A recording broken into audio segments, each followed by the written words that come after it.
আজকের এই ক্লাস করার মাধ্যমে পাংচুয়েশন মার্কে তুমি 5 এ 5 নিশ্চিত করবে ইনশাআল্লাহ। সো তোমাকে যেটা বলতেছি দেখো, পাংচুয়েশন মার্ক আছে না, সো এই পাংচুয়েশন মার্ক তোমরা সারা বছর অবহেলা করো, হেলা করতে করতে ইজি ইজি করতে করতে পরীক্ষার হলে তুমি মার রাখা হচ্ছে তোমার এই পাংচুয়েশন মার্কে, দেখো যায় তখন তুমি পাংচুয়েশন মার্ক পারো না। সো আজকে তোমাকে আমি গ্যারান্টি দিয়ে বলতেছি, আজকের এই ক্লাস করার মাধ্যমে পাংচুয়েশন মার্কে তুমি 5 যে থাকবে, এই 5 এ তুমি কত পাবা? 5 এ 5 পাবা ইনশাআল্লাহ। সো দেখো, আর কথা দীর্ঘায়িত করলাম না, আর ভিডিও শুরুতে তোমাকে বলতে চাই, তুমি বাংলাদেশের কোন জেলা থেকে ক্লাস করো জাস্ট এটা একটু কমেন্ট বক্সে বলে দাও, যে আপনার ছোট ভাই আপনার ছোট বোনটা এই জেলা থেকে আপনার ক্লাস করে, ঠিক আছে? সো চলো আমরা শুরু করতে পারি এবার।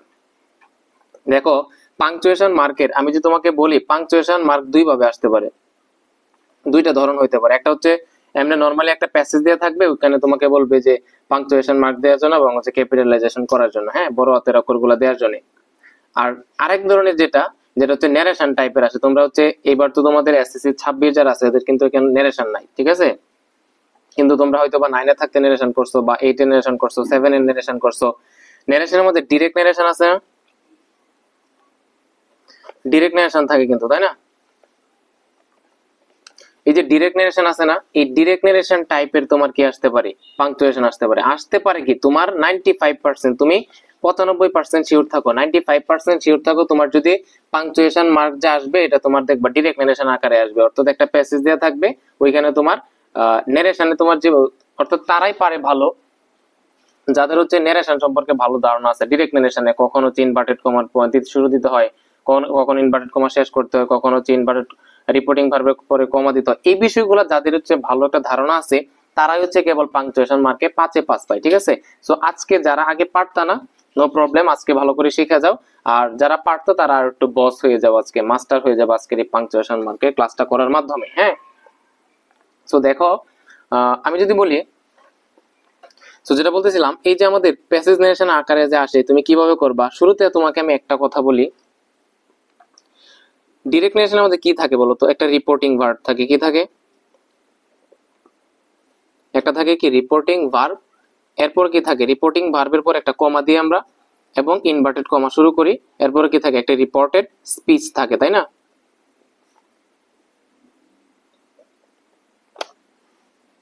আমি আবার বলতেছি, আমাদের ডিরেক্ট ন্যারেশনে মেইনলি দুইটা পার্ট থাকে, একটা হচ্ছে রিপোর্টিং ভার্ব আর একটা হচ্ছে রিপোর্টেড স্পিচ।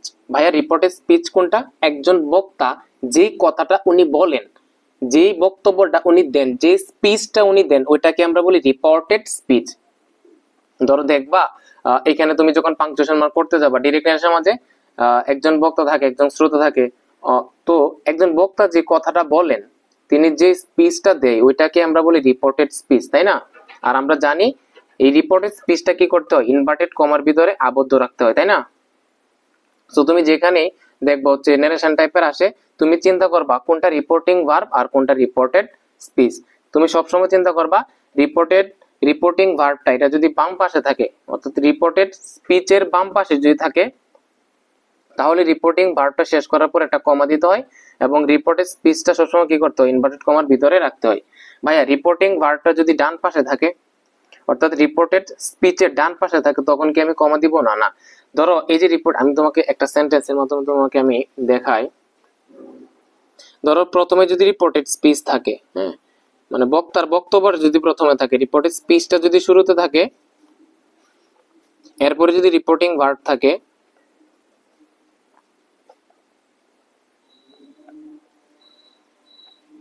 তো যেটা বললাম তোমাকে, রিপোর্টেড স্পিচটা যদি আগে থাকে এবং রিপোর্টিং ভার্বটা যদি পরে থাকে, অর্থাৎ রিপোর্টেড স্পিচের ডান পাশে থাকে, তখন রিপোর্টিং ভার্বের পরে তুমি কমা দিও না। যদি রিপোর্টিং ভার্বটা বাম পাশে থাকে, অর্থাৎ রিপোর্টেড স্পিচের বাম পাশে থাকে, তখন তুমি কি করবা? রিপোর্টিং ভার্বের পরে কমা দিবা। আর যদি রিপোর্টেড স্পিচের ডান পাশে থাকে রিপোর্টিং ভার্বটা যদি ডান পাশে থাকে, তখন তুমি রিপোর্টিং ভার্ব শেষ করার পরে কমা দিও না, ঠিক আছে? আচ্ছা, এই বিষয়টা তুমি বুঝতে পারলা। সো তাহলে তোমার পুরো প্যাসেজটা জুড়ে একটা জিনিস তুমি আইডেন্টিফাই করার চেষ্টা করবা, কোনটা রিপোর্টিং ভার্ব আর কোনটা রিপোর্টেড স্পিচ, অর্থাৎ কোনটা বক্তব্য। যেটাই বক্তব্য বাবা, ওই বক্তব্যটা তুমি কি করবা? ইনভার্টেড কমার ভিতরে আবদ্ধ করে দিবা, বুঝছো? আর যদি রিপোর্টিং ভার্বটা বাম পাশে থাকে, তাহলে একটা কমা দিবা, আর যদি ডান পাশে থাকে কোনো কমা দেওয়ার দরকার নাই। এতটুকু ক্লিয়ার হয়েছে বিষয়টা? আচ্ছা, এবার আসি আর বাকি কাজগুলোর পরে। বাকি কাজগুলো তো তুমি জানো যে রিপোর্টেড স্পিচের ভিতরে, রিপোর্টেড স্পিচটা যদি তোমার অ্যাসার্টিভ সেন্টেন্স হয়, ভাই কি সেন্টেন্স হয়? অ্যাসার্টিভ সেন্টেন্স হয়। এই যে রিপোর্টেড স্পিচটা, এই যে বক্তব্যটা, এই বক্তব্যটা যদি অ্যাসার্টিভ সেন্টেন্স হয় তাহলে শেষে আমার একটা ফুল স্টপ দিতে হবে। যদি এটা ইন্টারোগেটিভ সেন্টেন্স হয় তাহলে শেষে একটা প্রশ্নবোধক চিহ্ন দিতে হয়। এগুলো সিম্পল বিষয়। যদি ইম্পারেটিভ সেন্টেন্স হয়, আমরা যদি ইম্পারেটিভ সেন্টেন্সের শেষে কি দিতে হয়? ফুল স্টপ দিতে হয়। ভাই যদি এটা অপটেটিভ সেন্টেন্স হয়, অপটেটিভ সেন্টেন্সের শেষে আমরা কি দিই? ফুল স্টপ দিই। যদি এক্সক্লেমেটরি সেন্টেন্স হয়, এক্সক্লেমেটরি সেন্টেন্সের শেষে আমরা একটা এক্সক্লেমেশন মার্ক দিই বা আশ্চর্যবোধক চিহ্ন দিই, তাই না?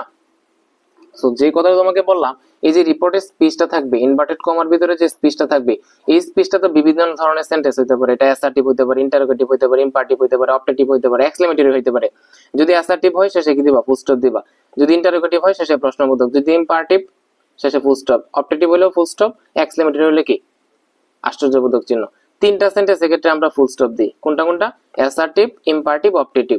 আর ইন্টারোগেটিভে দিই প্রশ্নবোধক চিহ্ন, আর এক্সক্লেমেটরি দিই কি? আশ্চর্যবোধক চিহ্ন। বাস। আচ্ছা, আবার আরেকটা বিষয়, তুমি এটা তো নরমাল বিষয়, তুমিও জানো কোন একটা সেন্টেন্স যখন শুরু হয়, শুরুর যে ওয়ার্ডটা থাকে, শুরুর যে ওয়ার্ডটা থাকে, এই ওয়ার্ডের প্রথম লেটারটা আমাদের কি দিতে হয়? ক্যাপিটাল লেটার দিতে হয়। ধরো শুরু হলো যে, ধরো কথা বললাম যে হি, বললাম হি দিয়ে শুরু হইলো, হি যদি শুরু হয় তাহলে প্রথমে মানে প্রথম যে লেটারটা, এটা আছে তুমি ক্যাপিটাল লেটার দিবা না? অবশ্যই ক্যাপিটাল লেটার দিবা। আর যদি প্রপার নাম থাকে, হ্যাঁ, রিপোর্টের স্পিচের মাঝে যদি কি থাকে, যদি প্রপার নাউন থাকে তাহলে প্রপার নাউনের ক্ষেত্রে সবসময় প্রথম লেটারটা কি হয়? ক্যাপিটাল লেটার হয়। এই যে সিম্পল বিষয়গুলো, এগুলো তো তোমরা জানোই। এবার দেখো আমরা এই যে আমাদের এখানে একটা পাংচুয়েশন মার্কের একটা বোর্ড কোয়েশ্চেন্স আছে, এটা তোমাদেরকে আমি দেখো একদম ভেঙে ভেঙে বুঝিয়ে দিব। এরপরে তুমি যদি আরো এরকম কয়েকটা প্র্যাকটিস করে দেখবা, পাংচুয়েশন মার্ক নিয়ে তোমার কোনো প্রবলেমই হবে না। বুঝছো ভাইয়া? ওকে, দেখো আমরা এটা প্রথমে একবার আমরা সবটা পড়ে নিব, হ্যাঁ। তারপর যে আমরা আইডেন্টিফাই করব কোনটা বক্তব্য আর কোনটা রিপোর্টিং ভার্ব। যেটা বক্তব্য থাকবে ওইটাকে আমরা ইনভার্টেড কমার ভিতরে আবদ্ধ করে ফেলবো, ব্যাস। The teacher said to the boy, শিক্ষক বালকটিকে বলল, হোয়াট ইজ ইউর নেম, তোমার নাম কি? তাহলে দেখো না, শিক্ষকের কথা বলতেছে, শুনতেছে হচ্ছে বয়, এবং শিক্ষকে কি কথাটা বলছে? যে হোয়াট ইজ ইউর নেম, এই ছেলে তোমার নাম কি? এরপরে দা বয় সেড, বালকটি বলল, মাই নেম ইজ রাতুল, আমার নাম হচ্ছে কি? রাতুল। এরপরে বালকে বলতেছে যে আমার নাম হচ্ছে রাতুল, এটা হচ্ছে বালকের কথা। মাই নেম ইজ রাতুল, এটা হচ্ছে বালকের কথা।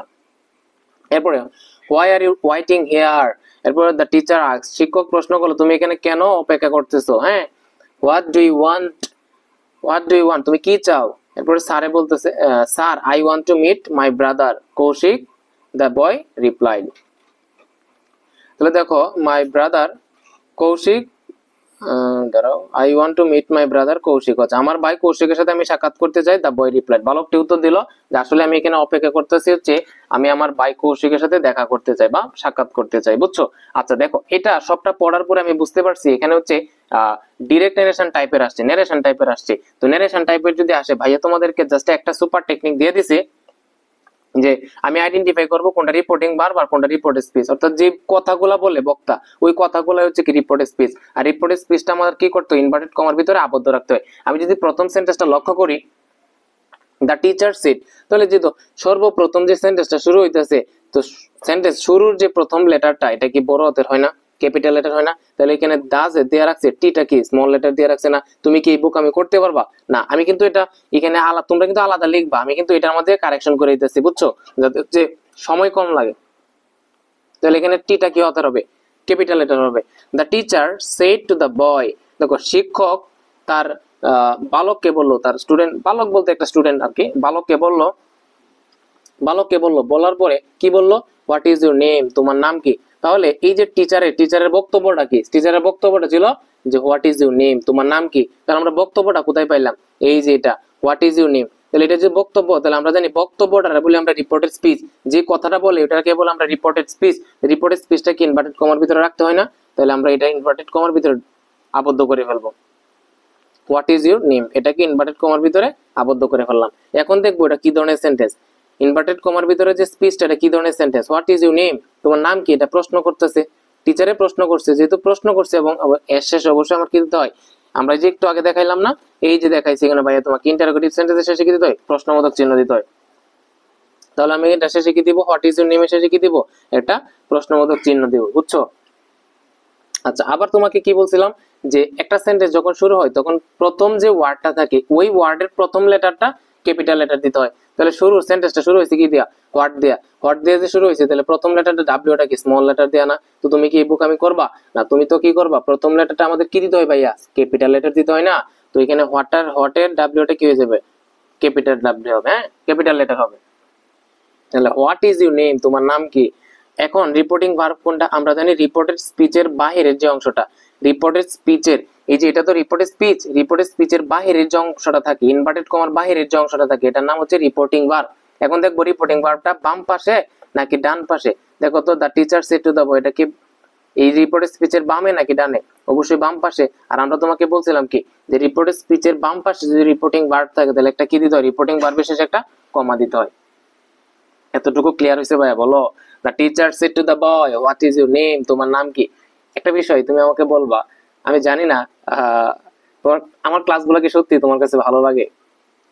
এটা তুমি আজকে মন থেকে বলে যাবা, এটা আমাকে মানে পাম দেওয়ার জন্য না বা ফ্লাটারিং এর জন্য না, তোমার সত্যি যদি তোমাদেরকে আমি বুঝাইতে পারি, তুমি অবশ্যই বলবো ভাইয়া যে আসলে মানে আপনি আমাদেরকে অনেক সহজ হইতে বোঝাইতে পারেন, আপনার ক্লাস আমার ভালো লাগে, এটা যদি তুমি বলো মন থেকে বলবো। আর যদি তোমার ভালো না লাগে, আমার যে লিমিটেশনস গুলো আছে, আমি যেগুলা বোঝাইতে মানে ভালো পারি না, ওইগুলোও বলবা যে ভাইয়া এই বিষয়গুলা আপনার লিমিটেশন বা এই বিষয়গুলো যদি আপনি কাটাই ওঠেন বা ওভারকাম করতে পারেন, তাহলে যে আরো ভালো টিচার হইতে পারবেন আপনি।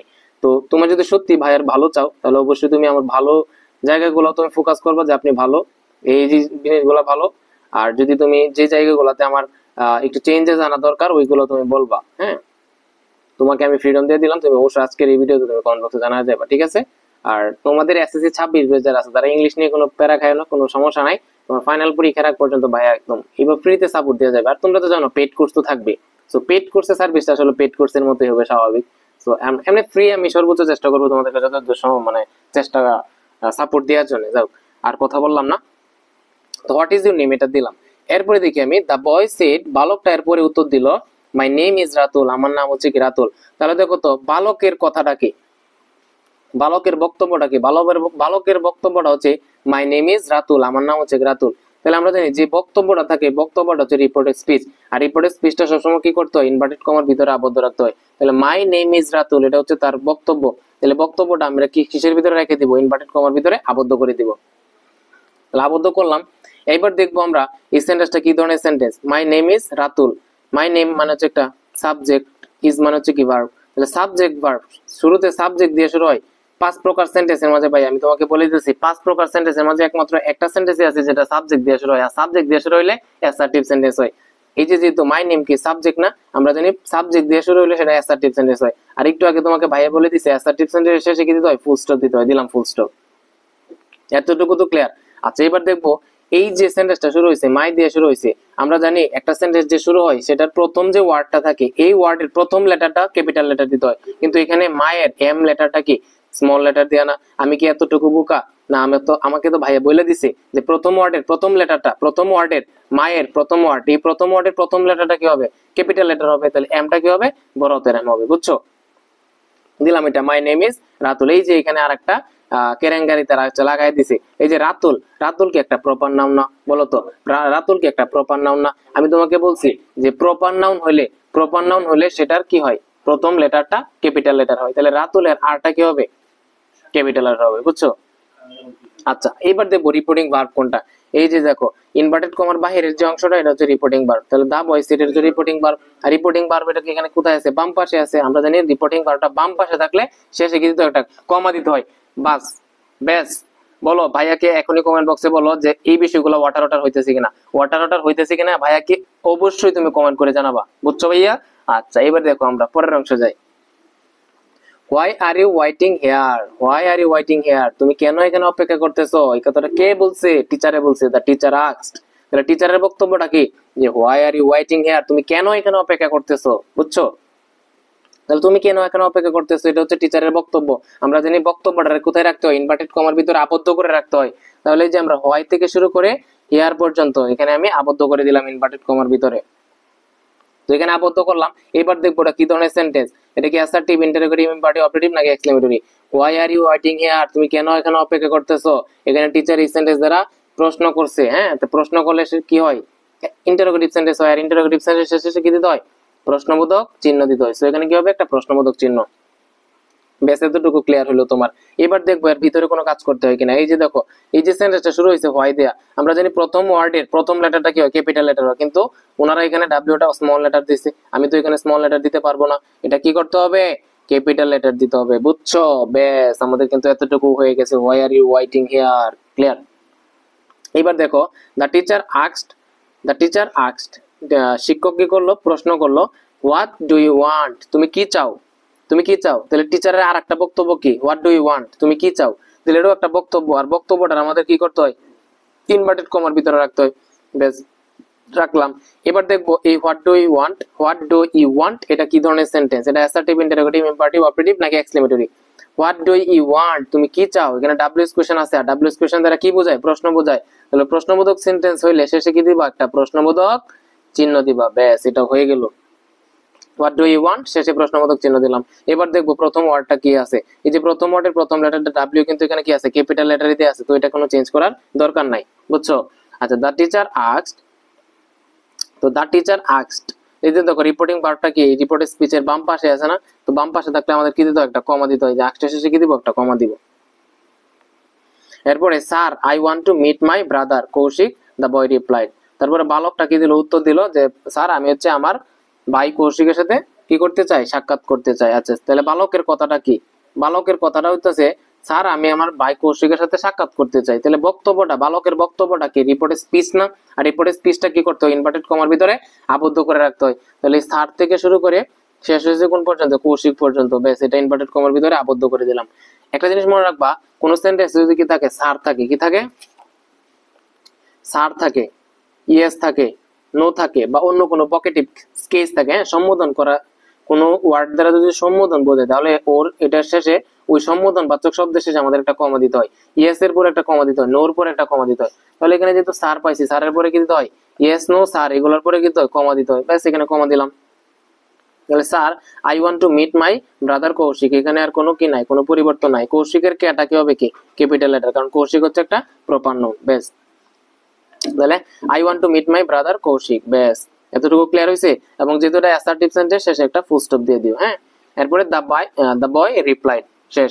এবার বলো তো এখানে কি কোনো কমা হবে কিনা, দ্য বয় রিপ্লাইড, এই যে রিপোর্টিং ভার্ব, এখানে কোনো কমা হবে কিনা, হবে না। ভাইয়া তোমাকে শুরুতেই বলে দিছে যে রিপোর্টিং ভার্বটা যদি ডান পাশে থাকে, মানে রিপোর্টের স্পিচটাতে থাকবে, স্পিচে যদি ডান পাশে থাকে, তখন তুমি রিপোর্টিং ভার্ব শেষ করে কমা দিবা না।